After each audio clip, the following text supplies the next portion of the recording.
This is our protagonist, and this is what he sounds like. Ow, watch it! Guess in the comments below as to who voiced him.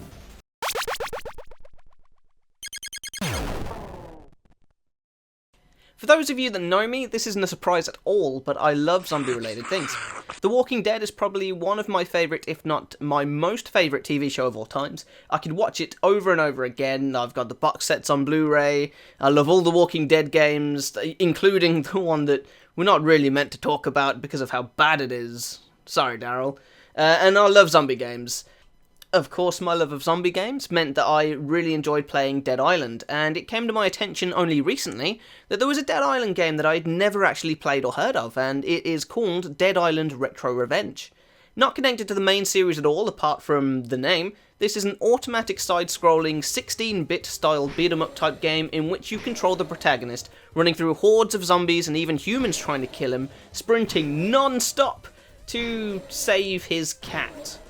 That's right, this whole game is based around the fact that a couple of random guys have come along and stolen your cat. Why would they do this during a zombie apocalypse? I don't know, maybe for food, or maybe they just really like cats.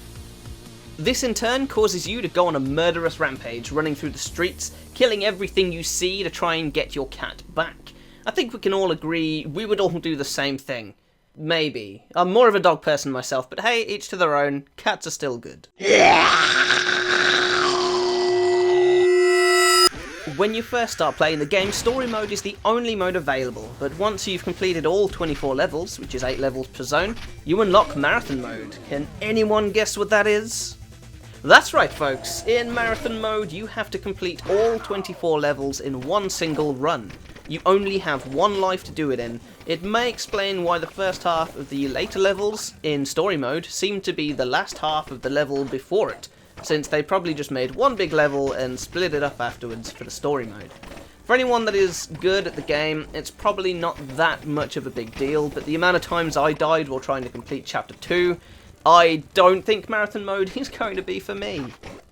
Played the level so much that you've memorized everything that can happen? Do you know when one of the grenade-spewing enemies is going to be about so you can combo kick that boom apple down the map to kill the 5 boomers that you know are there because you played the game so damn much you know everything that's going to happen?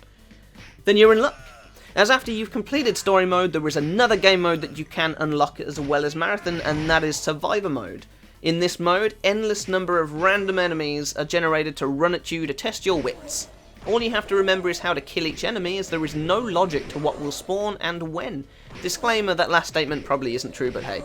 This mode can be as easy or as difficult as the game wants it to be. You're the game's bitch now, bitch.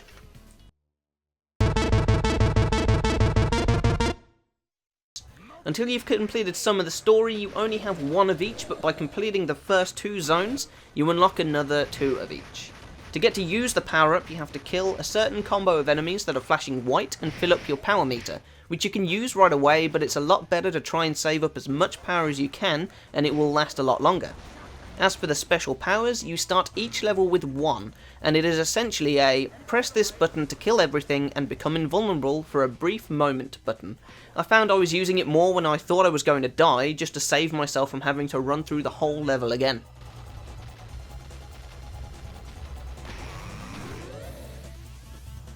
There isn't too much footage on my next point, so I thought I'd just give a quick mention to the weapons that can be found throughout certain levels. They give you a boost of strength and make it easier for you to kill the enemies.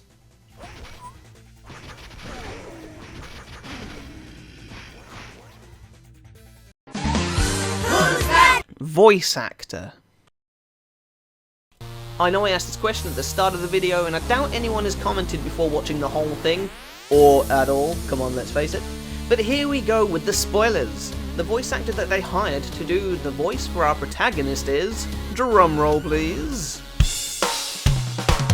No, not that kind of drumroll. Want to create suspense or something. That's better. Not who you think it is. It is not Jack Black, it is in fact Mick Wingert, his mimic voice actor, who was the voice for the different variants of Poe in Kung Fu Panda spin-offs and games. He also voices Iron Man in different Marvel cartoons and games, as well as be the voices of various other game characters such as Max in Dead Island 2. I don't know why they wanted the main character of this game to look and sound like Jack Black, as he doesn't really have anything to do with Dead Island at all, but hey, who cares, apart from these people moaning about it in this Steam forum. Why? Why go...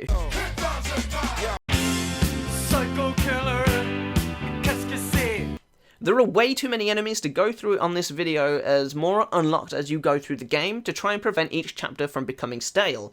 I like that they have made it so different enemies have to be killed in different ways. For example, this guy here who's called a leader, you can't just kill by punching out in front of you, as you'll get tangled up in his intestines and he'll wreck your shit. Instead, you have to either use high or low attacks to get rid of him. As if zombies and people trying to shoot and explode you isn't enough, as you're running around, you'll have to watch out for barriers and barrels, making sure to dodge the barriers and punch and kick the barrels to get rid of them. Using them as weapons, of course. Barrel!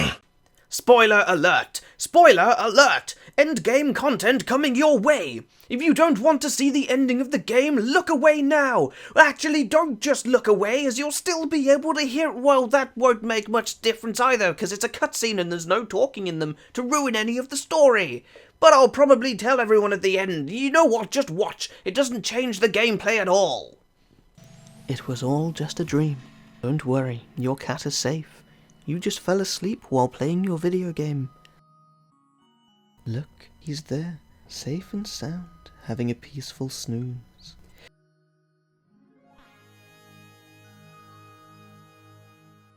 Don't worry, our beloved Jack Black sounding hero. You can relax knowing that your puss is safe and sound and... Oh my. Hero. Hero, you must flee. There are too many of them. Hero, no! Think of the cat! Think of the cat! I love it when games and movies do this. The end. Or is it? Cliffhanger!